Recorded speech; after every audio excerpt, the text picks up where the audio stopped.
Hello. So,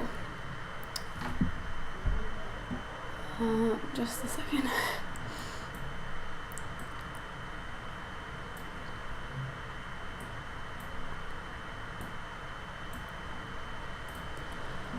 Okay, I haven't even tweeted the link saying that I'm live because I am late, because we have a visitor that's still talking to my gran in the living room. It's very annoying because I can hear it.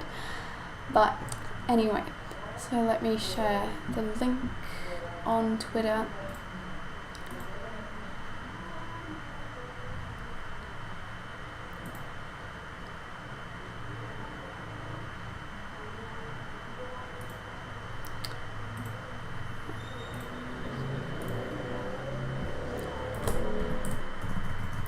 We are live.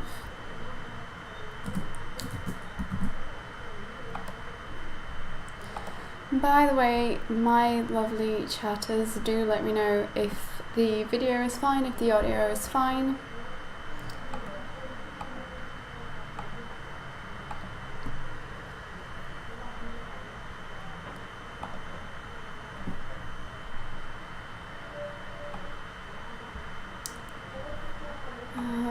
Let's chat, fuck.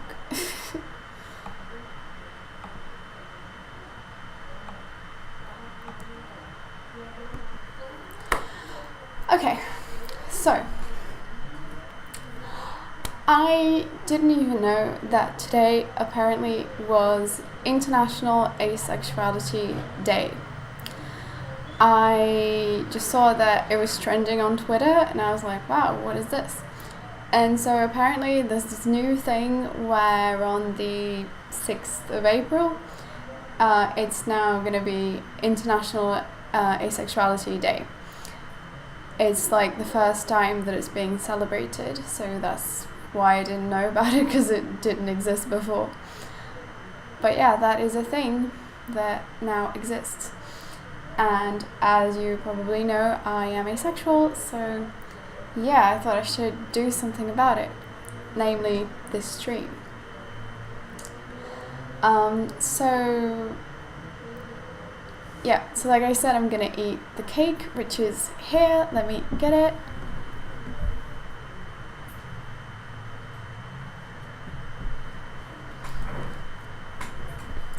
It's lovely strawberry cake that I got to celebrate, because the joke is that, oh my god, there's nowhere to put it.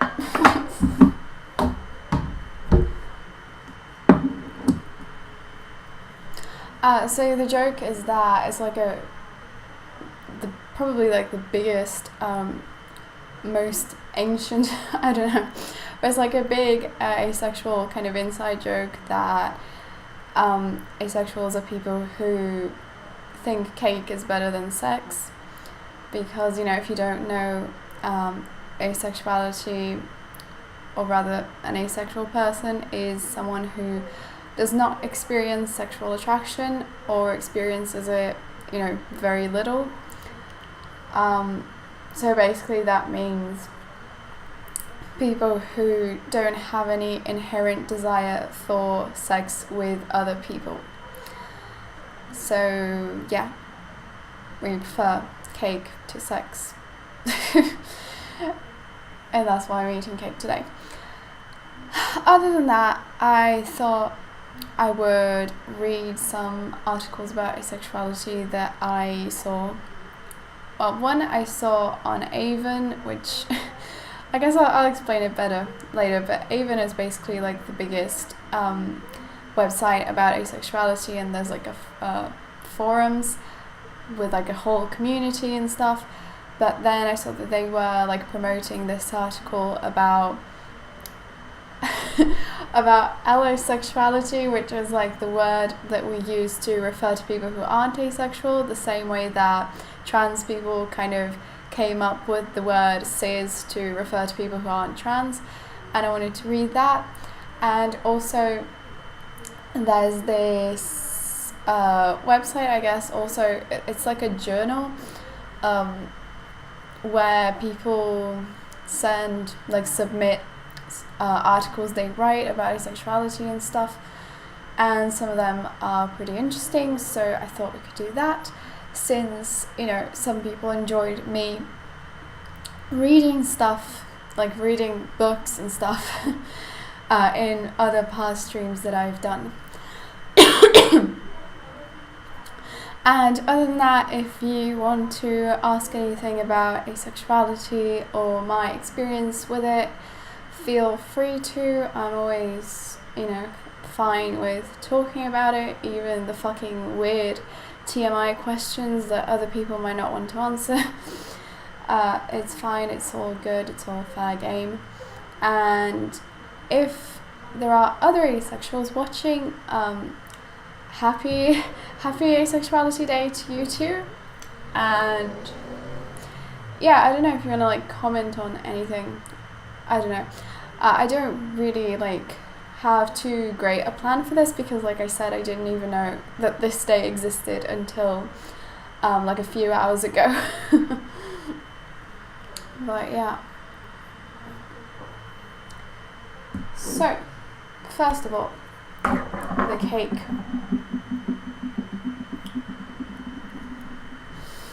And I guess in general, like how are people doing today, tonight? How was your asexual day? Even if you didn't celebrate it, just like how was your day?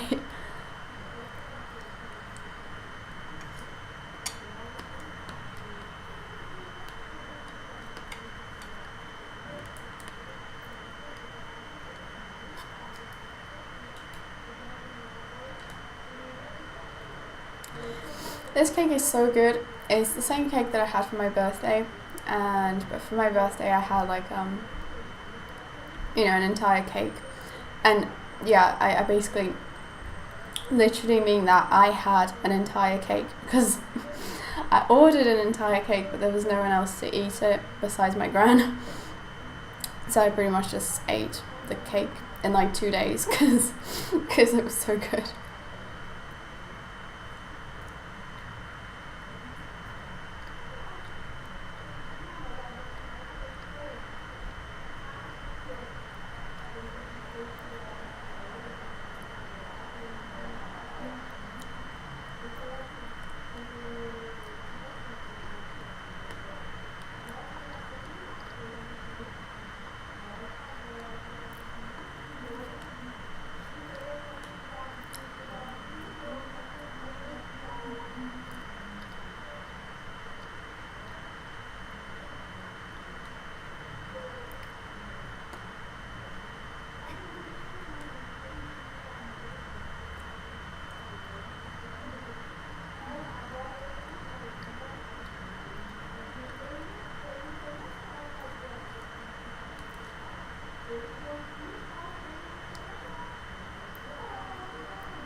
Actually, let me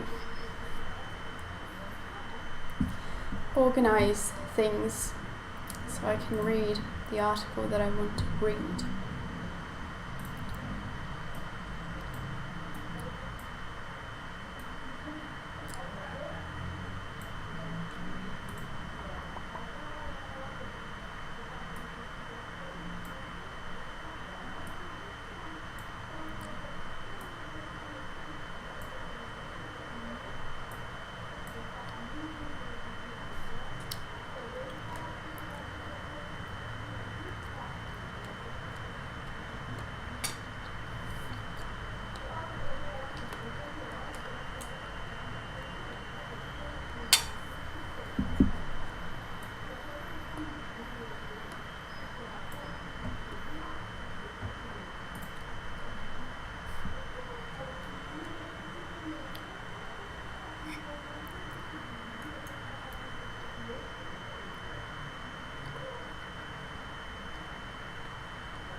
I was looking through my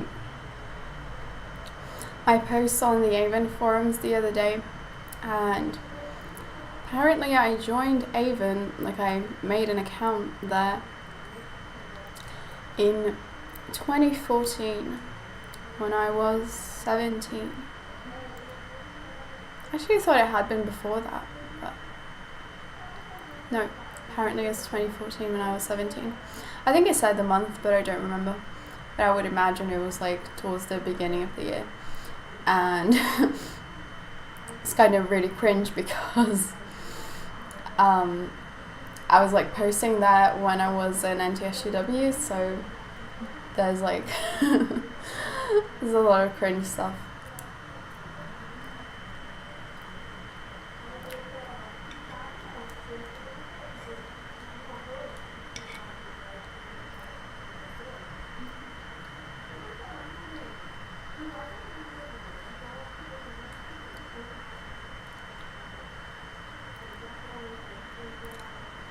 And it's kind of funny because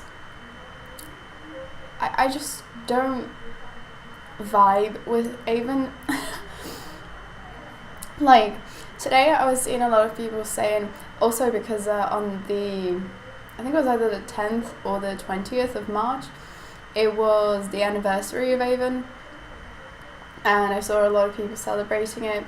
Actually, I only saw it today because I was looking through a bunch of asexual people's Twitters and like just Twitter accounts about asexuality, because I was browsing the hashtag for today's celebration and a lot of people are like, yeah, Avon is so cool, Avon is such a good resource, such a good community. And like, yeah, I don't want to like invalidate that, because I'm sure it is. Even for me, like, it's just good to have like this place where when you're just finding out that asexuality is a thing and it's a thing that might apply to you, like it's really good to have a place that you can go to interact with other people and learn more about it and figure out like where you stand. So I don't want to throw too much shade. I think it's really important that something like that exists. But in my personal experience, like every single time I've posted on Avon, the replies just like weren't on the same wavelength as me. And it's funny because I've changed so much throughout the time that I've spent being a member of this website, and it was always not the same wavelength. So like when I was in NTSGW, I could never find anyone else who was an NTSGW, and I thought that people were like too progressive for my liking. And then when I became a progressive, I would kind of, I guess I would be kind of I don't want to say more woke than people there, but that's kind of what I'm saying. Because for example, I've told this story before, but one time I posted about an ad that was saying that like sex was the best thing ever invented and not wanting sex was like a problem that needed to be treated and stuff. And it was like a totally unrelated ad, but you know, just like sex sells, so they shove it into totally unrelated things. And I was like really mad about that. Actually, this wasn't even when I was a progressive. This was actually way back when I was still an NTSGW. Well, yeah, but anyway, I posted that and people were just like, oh yeah, sex sells, we like, whatever, you know, just like deal with it, like we're in the minority, we have to deal with it, like what are you gonna do about it? I was like, well, I just want to talk about how fucking allonormativity permeates the media we consume. And people were just not up for it. I'm trying to remember something that actually happened afterwards. Like for example, one time this was when I was already a progressive, I was talking about like whether allosexual was really the best word to refer to people who aren't asexual. And a bunch of repliers were like, well, they don't like us like making up words to describe them, so we shouldn't like impose our words on them. It's kind of like, we kind of have to, because otherwise they're just going to want to be called like normal, and we can't let that happen because it implies that we are abnormal. And you know, it's the exact same thing about cis people not liking to be called cis. And this was like, if a trans person was like, well, they don't like to be called cis, so we shouldn't call them cis. Like, ugh. And it was. I've also had a bunch of other frustrating experiences that weren't really related to politics, but I don't feel like talking about it because it was just like me expressing my weird like feelings and stuff, and people not getting it, and then me feeling kind of invalidated because no one got it. But it was kind of weird anyway. But like, regardless, I've just never had a good time on Avon, not gonna lie. Although, like I said, it's a great resource and it totally should exist, and I'm glad it exists, and blah blah blah.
That was me eating cake.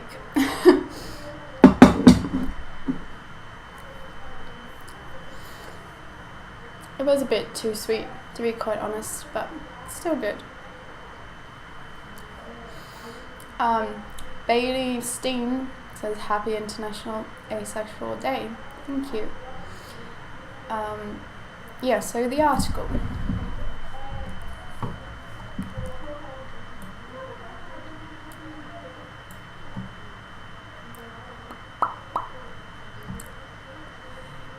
Here it is. Inside Hope discusses the term allosexuality and its importance for asexual visibility. Fuck, actually I don't know if I'm going to be able to get the link, because I think it was linked in a forum post and I logged out, and I might have to log back in to be able to see it, but let's see.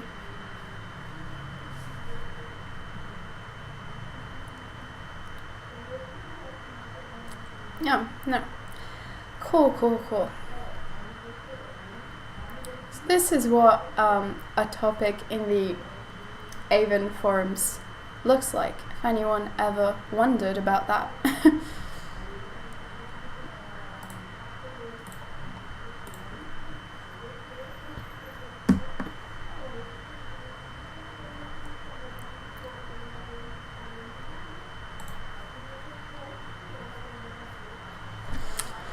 So, let us read and let us see what we think.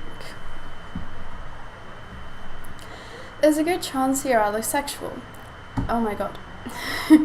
There's a good chance you're allosexual. So what is allosexuality? Allosexuality is a new word for an old concept, one with which you're probably quite familiar. If you are a person who experiences sexual attraction to other people, congrats, there's a word for that, you're allosexual. Allosexuality means attraction to other people, says Zana Vrongalova, sorry, probably butchered their name, a New York City-based sex researcher and sexpert for adult toy company Lilo, I don't even know.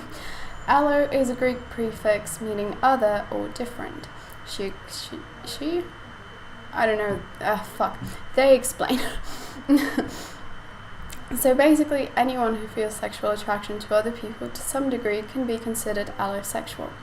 That means that allosexuality is a broad umbrella term encompassing many different sexualities and identities, including heterosexuality, homosexuality, bisexuality, pansexuality, etc., distinguishing those identities from asexual ones. If you are unfamiliar with this term that seems to describe a fairly ubiquitous aspect of human existence, don't worry, it has been around all that long. Even though the vast majority of humans on the planet are allosexual, the term itself is relatively new. This person tells Inside Hook, explaining that the word allosexuality only entered the lexicon within the past decade or two, and has only recently begun to approach a mainstream level of cultural awareness.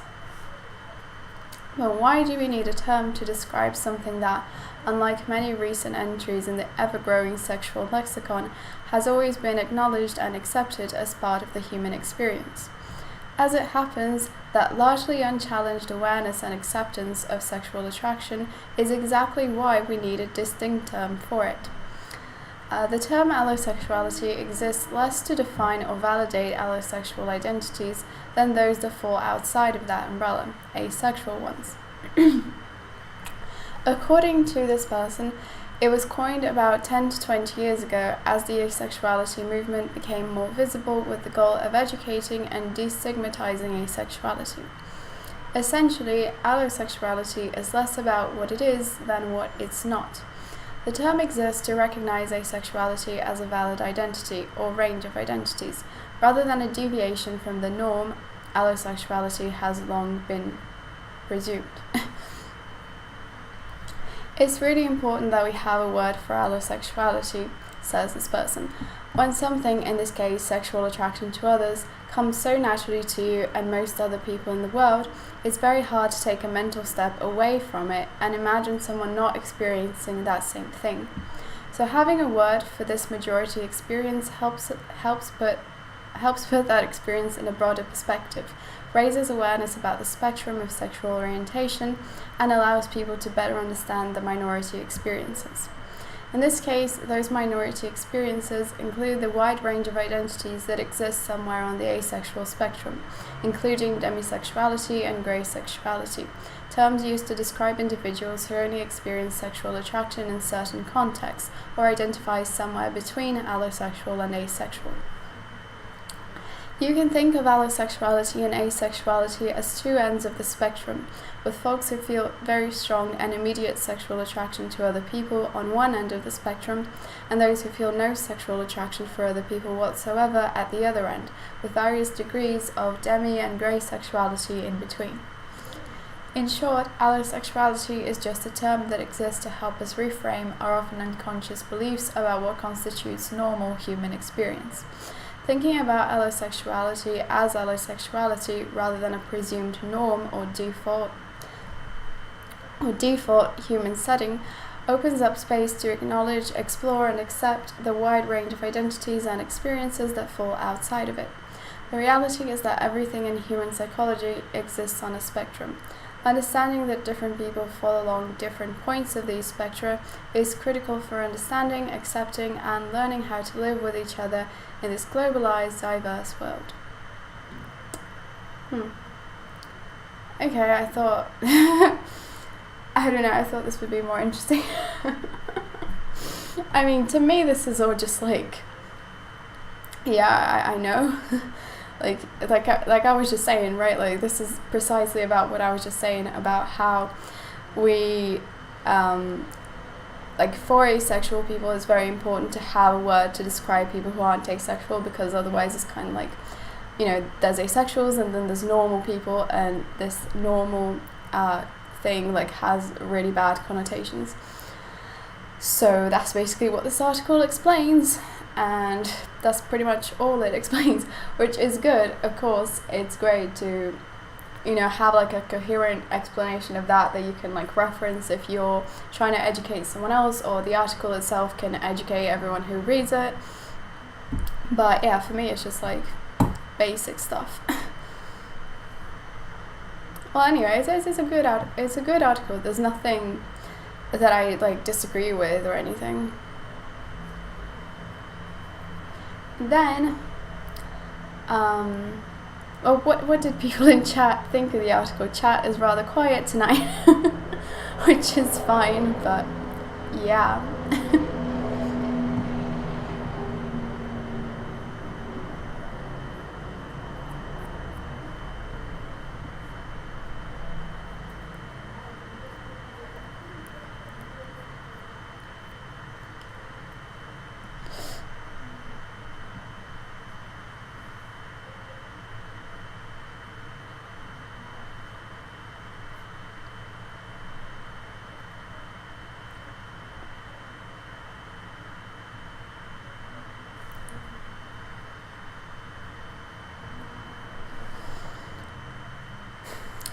Well, the other thing that I wanted to read, just because I wanted to read, like, what was I going to say? Oh yeah, these things that I'm reading now, like, I just wanted to read because I wanted to read. So, even if people aren't too interested, it's still like, I don't really feel bad because I wanted to read it anyway. And I'm just like, I just happen to be doing it on stream. So the other thing was this journal. It's, I think it used to be called The Asexual, I think it was. And now it's called Aze Journal, A-Z-E Journal, I'm not sure. But yeah, it's this journal where people submit their text, text, like things they write, essays, articles, whatever, about asexuality. So let's see which seem interesting. Oh yeah, and I used to follow them on Twitter, then I stopped for some reason. I don't even remember why, because I didn't like, I always thought it was really good, really interesting, so I don't know why I unfollowed them. I follow them again now, so yeah.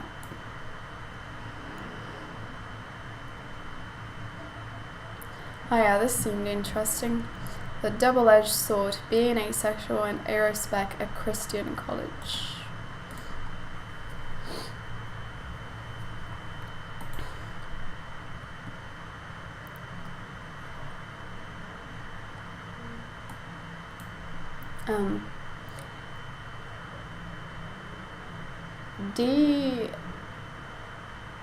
I want to say that username is like depressed with a bunch of numbers, but why is the R a 4? Well, anyway, someone says, I mean, I agree, it's very ACE 101, i.e. not written for people who are on the spectrum rather than for people who are new to the whole concept. It was okay, not exactly wow, just okay. Shrug. Yeah, that's pretty much how I feel about it too. I mean, I feel like it's kind of sad how once you're very familiar with these concepts, like I imagine it's kind of the same for trans people or even like women in the context of feminism or black people in the context of like black rights and stuff. Like when you get, or really like in the context of anyone kind of learning anything, like when you're very familiar with it, it kind of loses that excitement of learning new things, you know? And for people who aren't familiar, they still get to like experience everything from zero, which of course when we, like, everyone has that point where they don't know and then they have to start learning. So like obviously at some point, even for me, even for this person in chat, at some point this article would be like, wow, allosexuality, this new thing, as I imagine it is for a lot of people who, you know, exist now and like hadn't known about this. Yeah.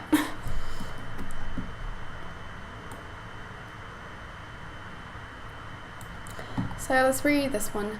By the way, arospec, if anyone doesn't know, it's like the spectrum of aromanticism, meaning, referring to people who are aromantic, i.e. people who don't experience romantic attraction. So they might still experience sexual attraction, they might still want to be friends, they might still experience aesthetic attraction, which is finding people, they look good, but they don't experience the attraction that makes you want to form a romantic bond with someone else.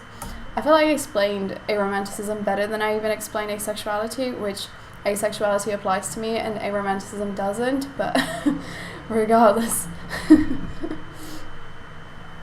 I feel like I really should have like a little copy pasta for me to repeat whenever I need to define asexuality, because every single time I need to do it for a stream or whatever, I kind of start from zero and I don't have like a very good plan for what I'm gonna say. So yeah, that's something I need to do. But anyway. Why is it so cramped?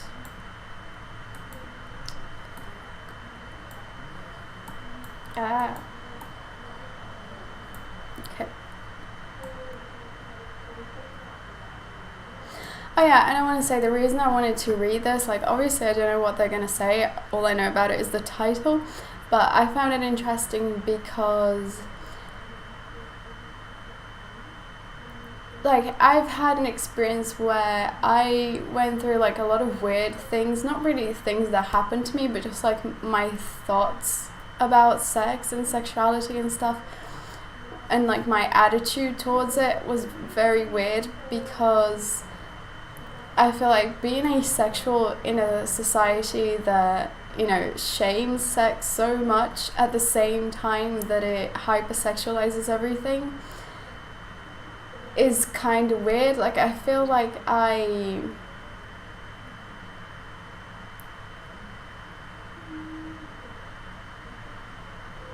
don't even know how to explain. It's kind of like people wanted, not people, but again, like it's hard to explain because it's hard to say like, oh yeah, society wants you to be this pure virgin, whatever, who doesn't partake in like sex, which is like this sinful carnal thing. I can't really say that because society does preach that, but it also preaches the exact opposite.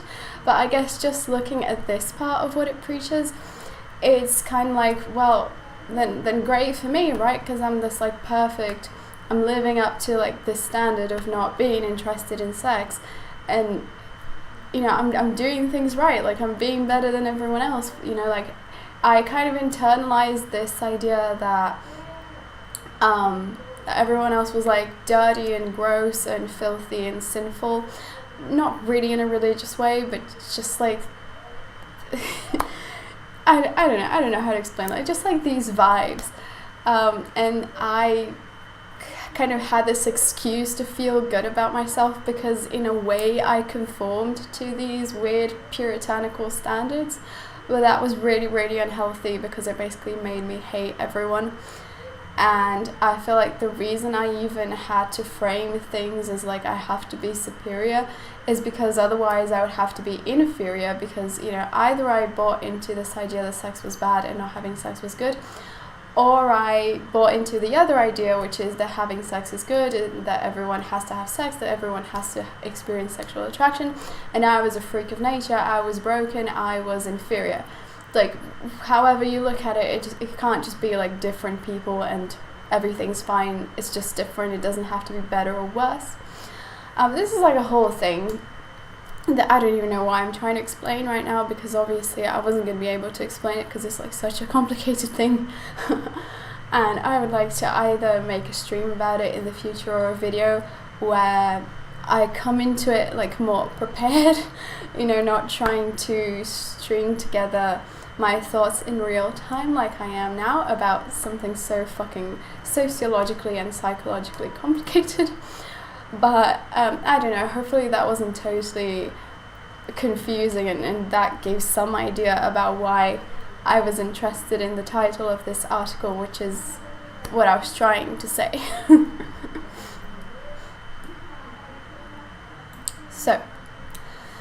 The shower is an excellent place to cry. This is too small.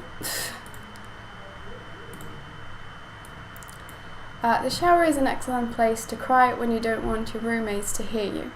On Valentine's Day of my junior year in college, I took advantage of this prime crying spot right before I went to bed. I hadn't just gone through a breakup, and I wasn't dealing with relationship drama. As a matter of fact, I had never even been in a romantic relationship before, and that's exactly what had made me so sad. I was pining not after any particular person, but the concept of romance in general. I desperately wanted a relationship but had no idea how to start one. Why was it so easy for other people? What on God's green earth was wrong with me? As it turns out, being on God's green earth was exactly the problem. I went to a small conservative evangelical Christian university. School was great in some ways, but it wasn't easy being ace there. I wouldn't get to unpack this idea until many years later, but I never would have found myself sobbing in the bathroom if I weren't asexual and on the aromantic spectrum. I find it so fucking hard to read white text on like dark grey backgrounds. I know this is meant to be like the like anti-eye strain thing on the internet, but I find it so fucking hard to read. Like, Jesus Christ, the other article that was just good old black text on a white background was so much easier. Sorry. Anyway, where were we? I never would have found myself sobbing in the bathroom if I weren't asexual and on the aromantic spectrum. My sexual and romantic orientation clashed hard with Christian college culture, but as a young woman feeling lonely and rejected, I didn't know that. I just knew that I was lonely, and perhaps somewhere deep inside I also knew that I was different. Double teamed, purity culture and I know this word but I don't know how to pronounce it. I literally don't know how to pronounce it. Like, madonormativity? You know what, I'm just going to say romantic normativity because that's what it means, and if people, if somehow that's like super problematic to say it, I'm sorry, but you should have come up with a word that's not so hard to pronounce. No, I'm sorry. But yeah, oh god, now I'm getting pins and needles on my foot and leg.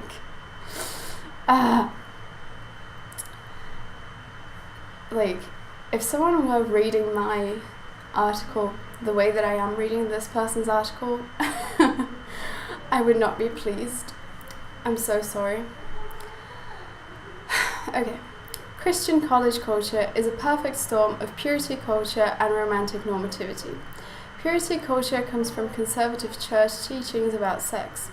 The idea is that all sex is bad and wrong and sinful for absolutely anybody who is not heterosexual and married. Virginity is synonymous with purity, and while married couples were expected to become instant sex deities, I never know how to pronounce that, with each other once they said their vows, sex for everyone else was impure, dirty, shameful, and you could never get your purity back once it was gone. In theory, Christians believe that there's no such thing as a sin hierarchy. All sin is the same and nobody is perfect. In practice, that's not how purity culture works. Nobody said that unauthorized sex was worse than other supposed sins, but it was absolutely implied. Why else would Christians be so obsessed with making sure only the right people were having sex? The Christian publishing industry has an entire book genre about the importance of not having sex. Many evangelical teenagers were pressured to sign purity pledges. In some evangelical circles, it's still popular for girls and young women to wear purity rings on their left ring finger to symbolize their commitment to virginity until marriage. Oh my god, what is going on in my house? Worse, virginity isn't even enough. In purity culture, you have to avoid falling down a slippery slope. You may not be having sex, teens are told, but are your minds pure? Impure thoughts can lead to sex, I know some Christian couples who never even kissed or held hands before they got married, as if the touch of hands or lips would open the floodgates and make degenerate sex unavoidable. Masturbation was also bad, though nobody could quite articulate why. I once heard one girl calling another girl a slut because she buys vibrating toothbrushes. Christian colleges are centralized hubs of purity culture. Many of them forbid sex outside of marriage in their codes of conduct. Combine that with the fact that most of the students come from purity culture backgrounds, and you've got a recipe for a very sex-negative environment. And then there is romantic normativity. Romantic normativity is a big deal in many Western cultures, even the secular ones. It's the idea that romance is the norm and that being single is abnormal. It puts relationships on a hierarchy with romance at the top and friendship as a consolation prize. Romantic normativity is exactly why Valentine's Day can be painful enough to make someone cry in a bathroom. Is Valentine's Day a silly holiday? Absolutely. But celebrating Valentine's Day is a privilege that society only gives to romantic partners. If you're single, then you're acutely reminded that this day is not for you. It's for members of a club that won't let you in. Movies, events, and other Valentine's Day activities praise couples for having unlocked an achievement and shame singles for not having reached the prize.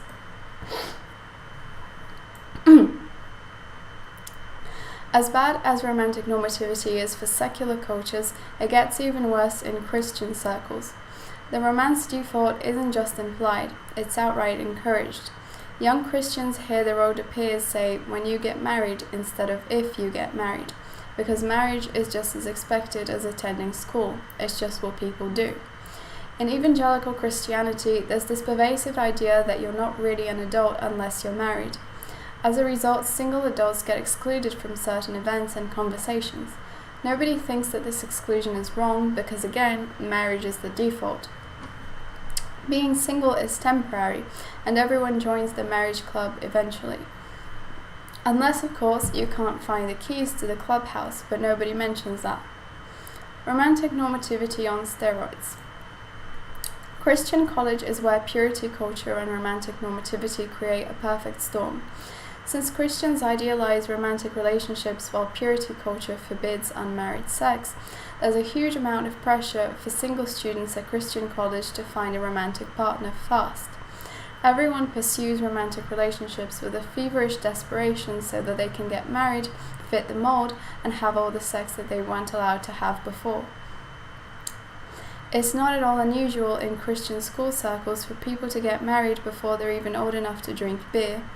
Being single is a problem to be fixed. When you're single at Christian college, you're made to feel like half a person, and only a romantic partner can make you feel whole. At Christian school, purity culture is romantic normativity on steroids.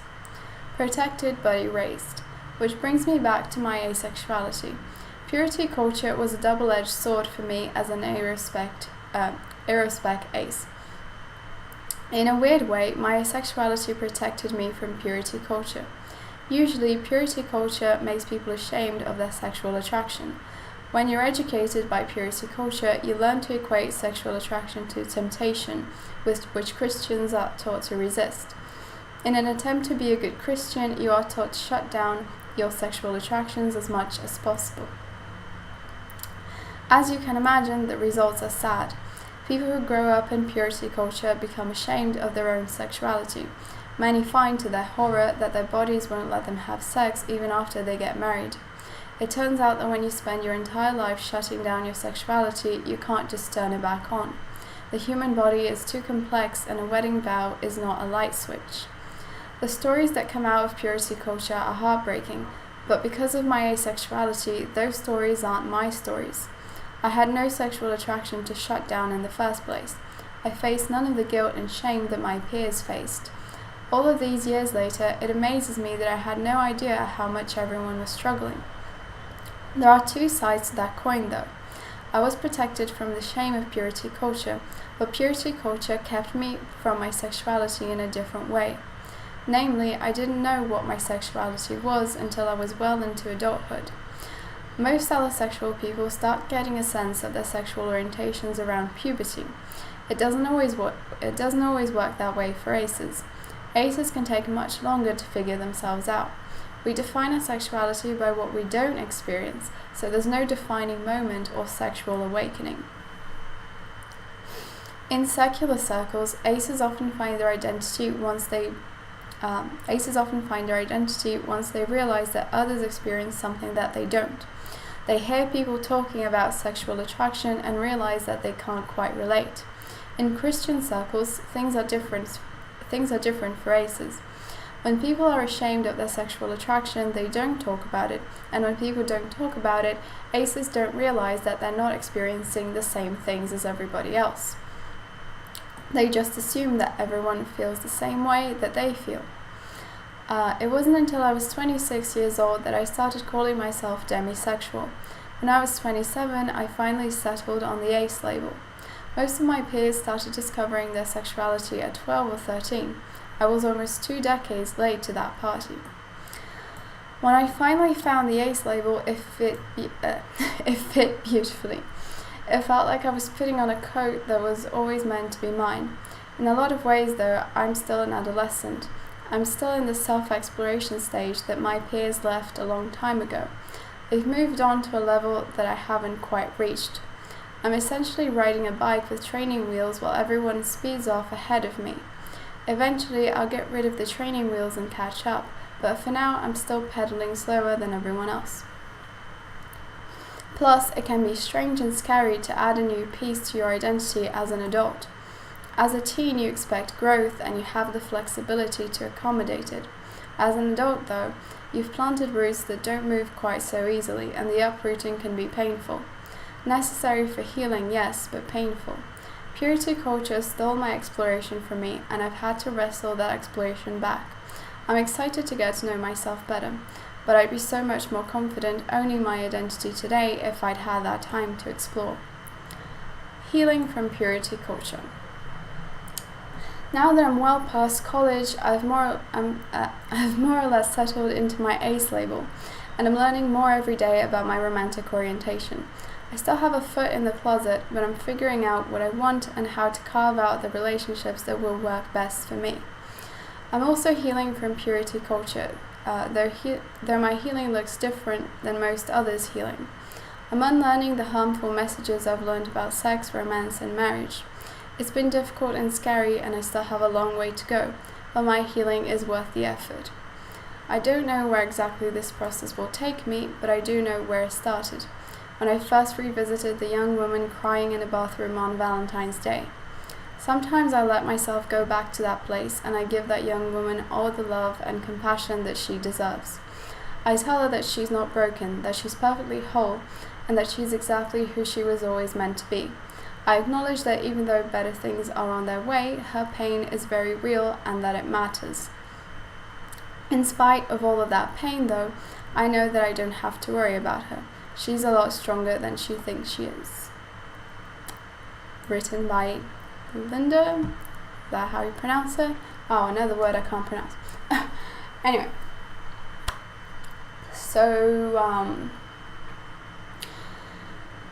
yeah, this was interesting. It was a bit, not totally what I was talking about in regards to me, and I didn't expect it to be, because I feel like people have like all sorts of different experiences, and honestly, I've never found anyone who had a similar experience to mine, probably because I've never really like told this story to a lot of people, because I don't even know how to tell it, because if I start trying to tell it as I just did a few minutes ago, it gets all confusing and convoluted and so I didn't expect it to be the same thing as me, but it did touch a little bit on how weird it is to kind of be asexual in an environment that shames sex so much, and you kind of don't have to worry about it because you don't have any temptation to fight, but then that fucks you up in a different way than everyone else, but it still fucks you up. So yeah, this was interesting. I like it.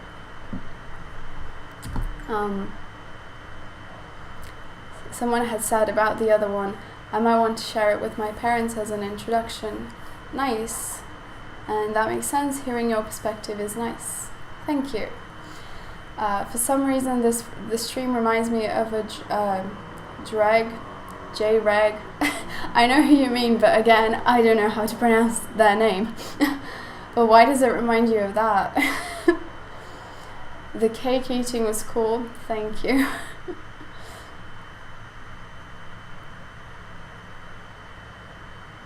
Is it J-Reg like JPEG? Maybe. I don't know. What was I gonna say?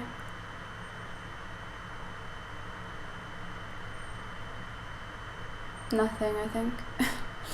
Like, this whole thing just got me thinking about, everything I was saying about my own trajectory with with like my views on sexuality and my sexuality and other people's sexuality and, you know, society's view and blah blah blah. But I can't talk about it because I need to think about it more before I can explain it. And I don't think I can like have the energy / mental capacity to read another article out loud. So yeah, I guess I'll just chat with you guys for a little bit, and we will consider this International Asexuality Day celebrated. I guess I'll try to think of something better in advance next year, but, you know, for someone who didn't even know about this and was surprised, I'm just happy I managed to do anything at all, because I didn't want to just like let it pass by. So yeah, but I still want to know why my stream reminds you of a J-Reg video. And also, what did you people think about this this other article? Especially, I guess, if you're allo, like, does this make any sense to you, or is it like relatable at all, or like understandable, or is it just like totally foreign and distant and, you know, incomprehensible, I guess? I mean, I wouldn't expect anyone to think it's like totally incomprehensible, because, you know, we're all fucking human beings. Like, surely there must be some level of empathy that you can, you know, have. But yeah, I don't know.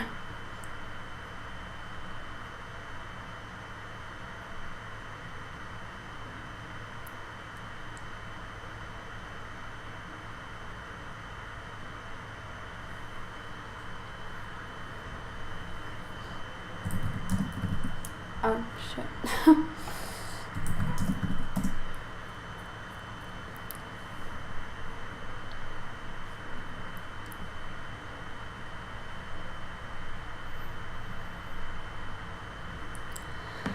I guess I'll switch back to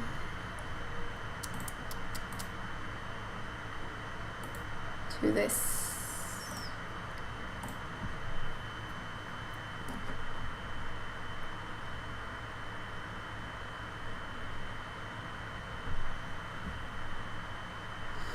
It seems very familiar, but you are asexual though, aren't you? I mean, that's like good to know that you thought that as well, but just just to have the context, like, you are asexual, right?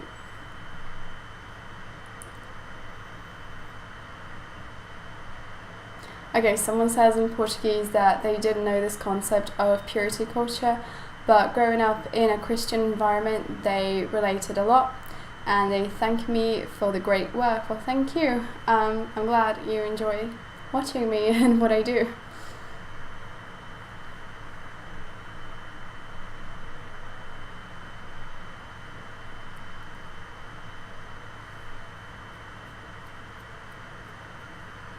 My nose is so fucking itchy today.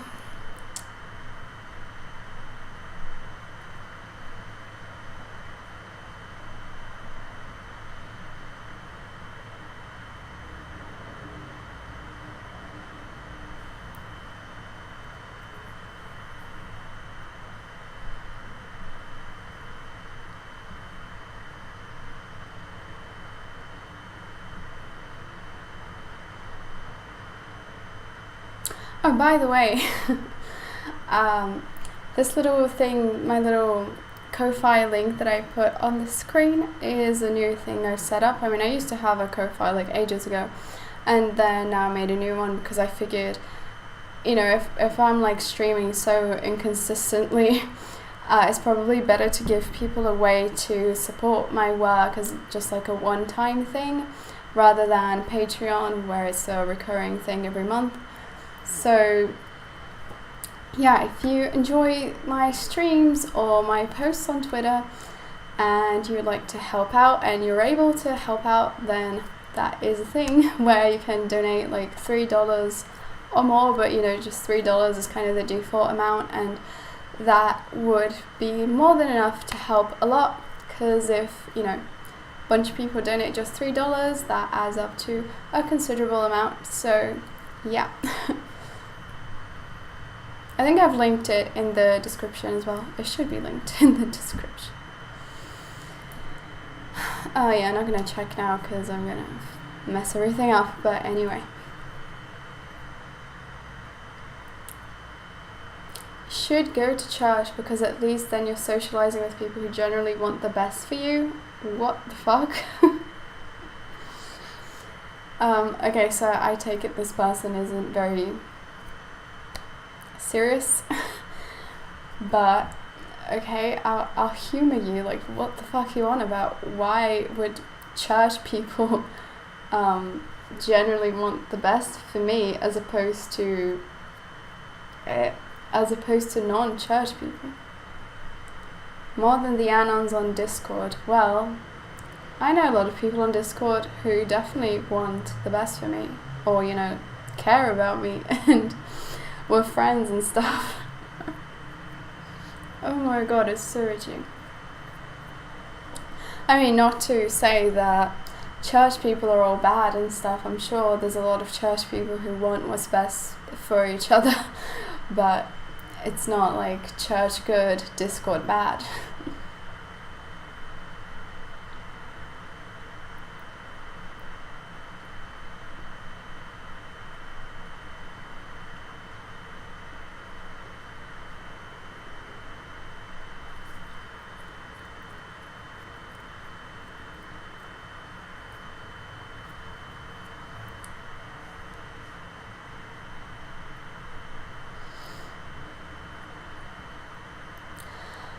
So anyway, we've been streaming for an hour, which is, you know, an okay amount of time, I think.